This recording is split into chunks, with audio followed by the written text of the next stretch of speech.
Hey everybody, what's up? I'm back. I got sick right after I did the stream where I tested all that stuff, so I had to delay the video by quite a bit. I was not feeling good at all. I probably still don't sound right, but I am feeling a lot better, so here we go. Basically, I damage tested a bunch of different heavy and special weapons, both legendary exotics. I compiled them into a table. I'm going to adjust the values in that table by the sandbox changes that Bungie has already announced for Lightfall. For some simple adjustments like the linear changes and kinetic weapon changes, the damage values can be adjusted based on percentages outlined in the blog post. For some of the other changes, I'm going to wait until after Lightfall to test them, because for changes like the subclass 3.0 effects added to exotics, the damage testing is a little more difficult to actively predict, so I don't want to potentially provide any inaccurate information. These tests are also not focused on a few different specials, although I do want to mention them. I didn't test stuff like Wither Horde, because even though it is really good, it isn't necessarily a primary kind of damage option. Not something like Cloud Strike or Arbalist.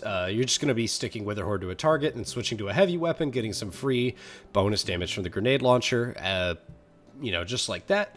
I also didn't test every single special exotic in the game, just the ones that are really contenders for DPS at long range and DPS at close range. So I'm sorry if your favorite doesn't appear here, but I didn't want to make the video any longer than it needed to be, and it's not really worth wasting time testing something like Telesto if something like Merciless is going to do the same thing but better.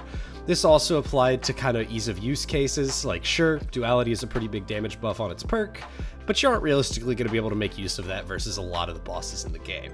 Before I get into the numbers, I do want to talk about my testing methods. Basically, I try to DPS test with math as much as possible, and by that I basically mean that I would hit a boss for a damage value, use math based on that damage value. Like if I have a sniper rifle that, let's say, just for the sake of nice numbers, does 10,000 damage per shot with a 5-round magazine and a fire rate of 72 rounds per minute. I can convert rounds per minute to rounds per second, and then use that rounds per second value to find out how many seconds it takes to fire one magazine, add the reload time, and then use the damage from one magazine to get a DPS value. This works for most perks in the game, because even if I can't activate them in my testing, for a perk like, let's say, Firing Line that's always up, and it just gives a flat 20% buff to damage, I can use that 20% multiplied by the base damage to get a really close estimate of what Firing Line's going to do. Like I said, works for most perks, but some perks don't activate until partway through a magazine, like Focus Fury, or have variable amounts of damage, like perks like High Impact Reserves, and for those, I usually have to do a full boss test where you find a boss with no weird crit multipliers or damage buffs, and get a test of a full damage phase, use a frame counter to the amount of time you spent shooting before dividing your total damage by that time. Those are technically speaking less accurate, but I tested each boss test multiple times, and the values I got were pretty consistent, so I'm very confident they're about as accurate as if I had just done the math. For all of the values that I have on screen, I tested them versus Avarok with a Well of Radiance, which is a plus 25% damage, and a Divinity, which is a plus 15% damage. Given that they're a buff and a debuff, they do stack correctly. And for all the damage values I have, I will be putting them in a spreadsheet. I'm going to link to this video and the heavy weapons video as well. I'll have a key where anything highlighted in blue was tested just purely mathematically. Anything highlighted in red was tested with the damage phase method.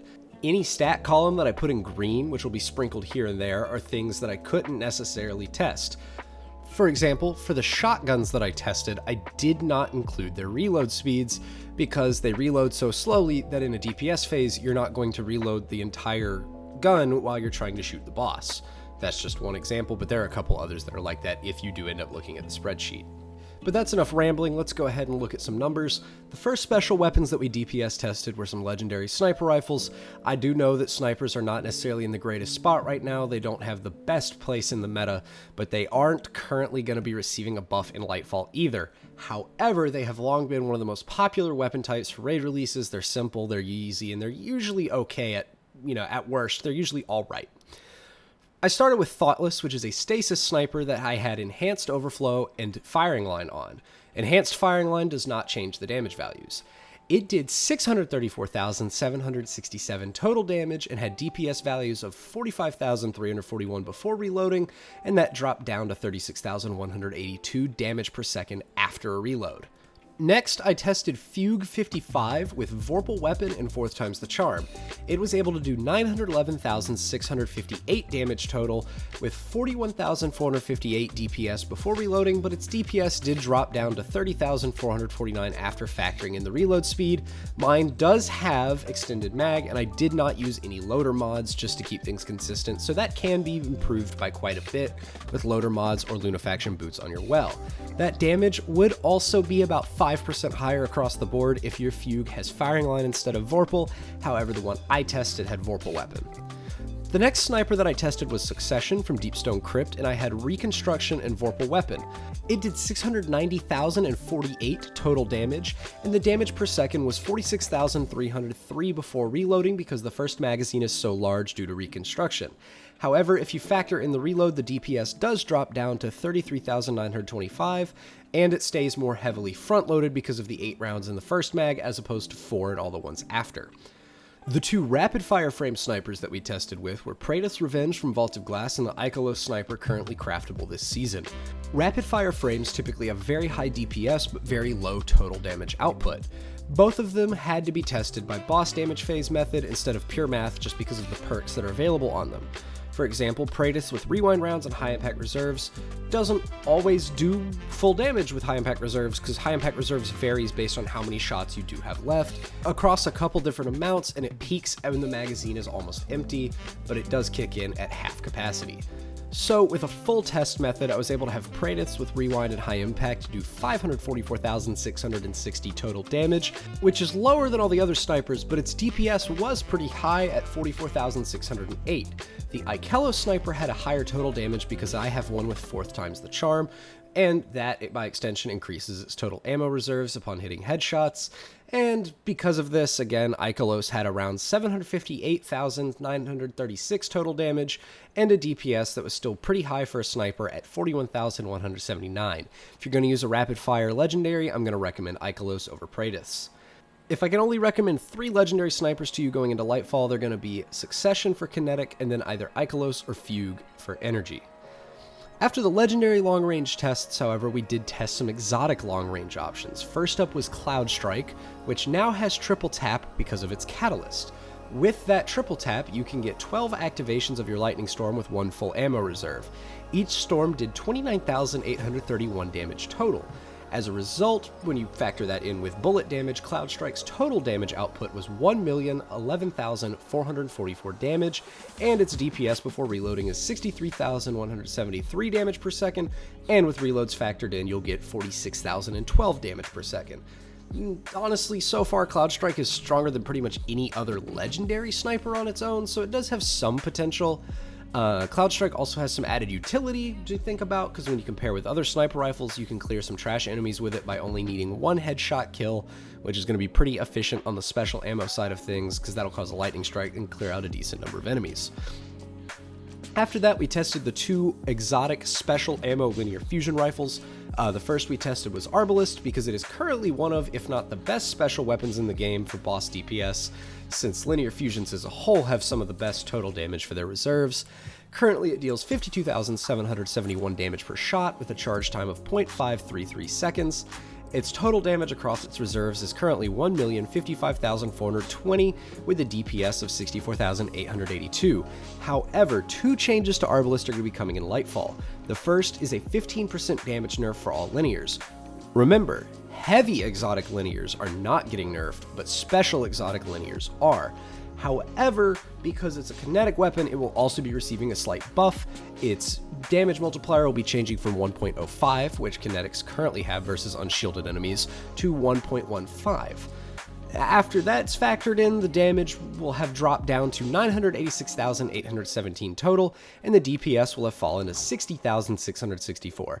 That is still really good, but it's definitely not as far ahead of everything else as it currently is, because again, Cloud Strike's still going to have more total damage and slightly less DPS. The other one we tested, obviously being Lawrence Driver, as it's the only other special ammo linear in the game, is similar, but it will receive a larger nerf by comparison due to not gaining the kinetic damage buff as well, which Arbalest, like I mentioned before, will be gaining. Now for the next number, I do want you to keep in mind that I did test it with the Lagrangian Sight perk, but that is pretty difficult to get in like a 6-man activity like a raid, fully stacked. As you go into DPS, make sure you have it the whole time. But if you are, crazy enough to try it, here's the numbers for you. Currently with Lagrangian Sight active, Lawrence Driver does 1,507,680 total damage and 92,685 DPS. Without Lagrangian Sight, currently it still does 1,005,180 total and 61,794 DPS, which is very good. After the nerf, however, you're going to be able to do 1,281,528 total damage or 78,782 DPS on the low chance you're able to collect all 3 charms for your Lawrence and activate Lagrangian Sight. But for the normal damage without Lagrangian Sight, the damage is going to be dropping down to 854,403, and the DPS is dropping to 52,524. Honestly, after that nerf, if your exotic special DPS weapon is going to be in the energy slot and you need long range, I'm just going to go with Cloud Strike instead of Lawrence Driver, although I do think Arbalist does still have a place over Cloud Strike if you need more DPS and less total damage. And we didn't really DPS test it necessarily, but I will mention it here at the end is Izanagi's Burden. I say this because the DPS by itself is pretty low, but pairing it with a rocket or grenade launcher can result in some very strong combos. Kind of hard to get just a flat test for it without testing the combos, but that's unfair to compare to single weapons, so I'm just going to leave it out of the video for simplicity's sake. Because after the Lightfall buffs the kinetic damage multiplier, Izanagi's Burden will be doing 132,476 damage per shot. Could be worth combining with an auto-loading rocket or grenade launcher in Lightfall, especially if one of the new raid's bosses has a weird crit ratio that makes it do more damage than normal. Again, the boss we tested on, Avarok, does not have a weird crit ratio, but some bosses that do, Izanagi's is very, very strong against. For close range stuff, we tested a few special weapons, specifically fusion rifles and shotguns. For the trench barrel shotguns, I tested the Ikelos shotgun since it's currently available from crafting and is easy to get. 2 things to note here. First, for the Ikelos trench barrel, these values are all going to be calculated as crits because we used a divinity. Body shot hits will do a good bit less, and trench barrel shotguns can't always get consistent crits. The second other thing is that the way you calculate shotgun DPS is a little odd since the reloads take so long, so I always only test the 1 mag DPS value. Because for slugs, you're going to have an auto-loading perk and usually aren't fully reloading a trench barrel shotgun in the middle of a damage phase, so I just factored in the 1 mag DPS, which, you can still get a decent bit out of.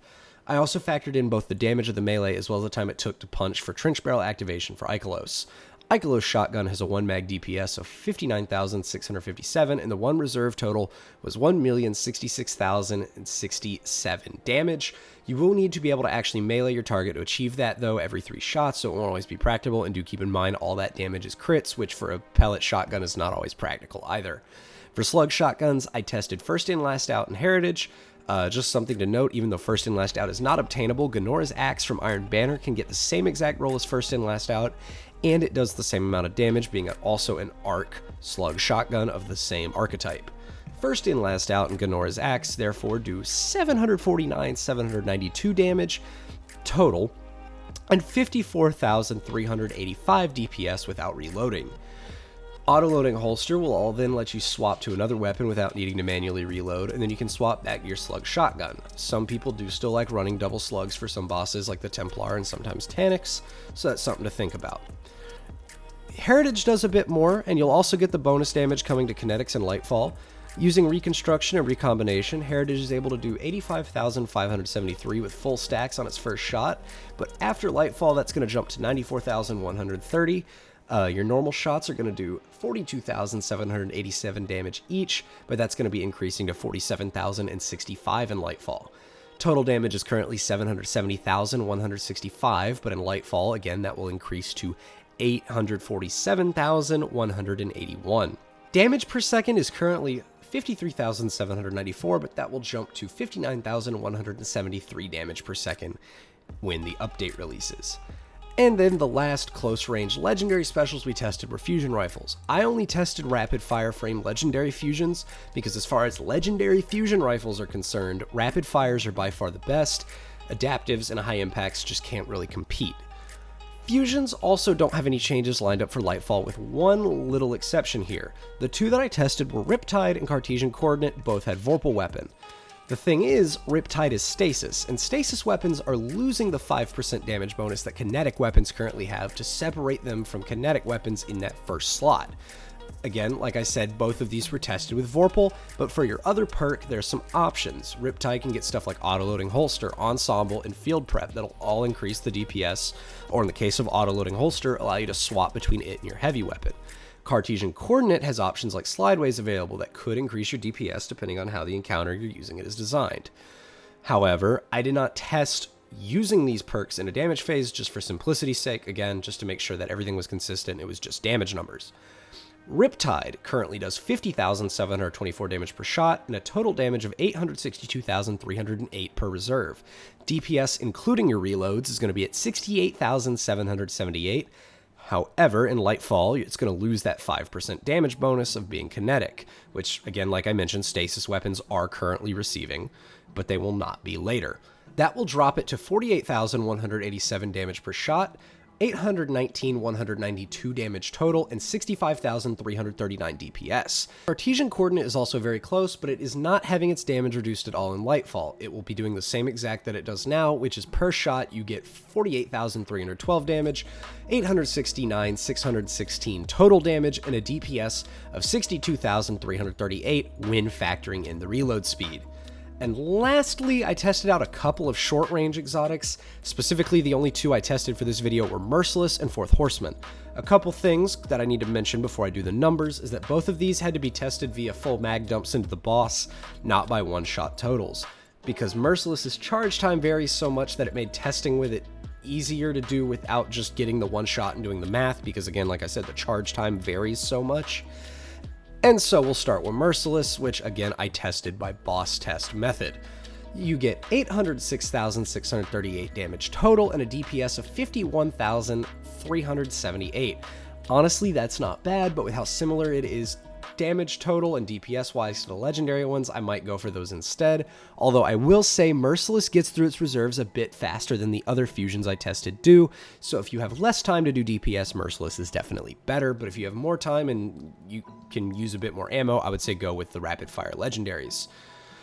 Fourth Horseman is also a really weird one. It does its damage so incredibly quickly that its DPS is actually technically higher than the amount of damage that it does because it fires all 5 shots in less than a second.